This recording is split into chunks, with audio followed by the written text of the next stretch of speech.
వెళ్ళగలుగుతాం, దేనైనా సాధించగలుగుతామని చెప్పి సాధించిన తెనాలి ముద్దుపేటలో మానస, అదేవిధంగా చిరంజీవి అజయ్ని ఒకళ్ళు మెడికల్ స్ట్రీమ్ అయితే రెండో వాళ్ళు ఇంజనీరింగ్ స్ట్రీమ్. ఎవరైతే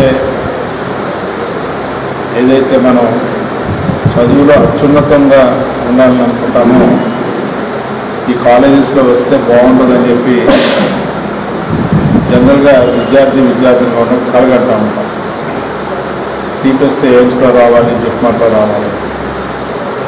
అలాంటి all India institute of medical సైన్సెస్లో తను కేటగిరీలో 10th ర్యాంకు ఆల్ ఇండియా లెవెల్లో చెప్పుకోవడం అనేది రియల్లీ ఇట్స్ గ్రేట్. అట్లాగే అజయ్ కూడా 1100 ర్యాంక్ తెచ్చుకొని తను కూడా ఐఐటీలో స్ట్రీమ్లో తెచ్చుకోవడం అనేది గొప్ప విషయం. అంతేకాకుండా తను మెడికల్ స్ట్రీమ్లో కూడా ఇక్కడ ఎంసెట్లో కూడా తనకి దాదాపు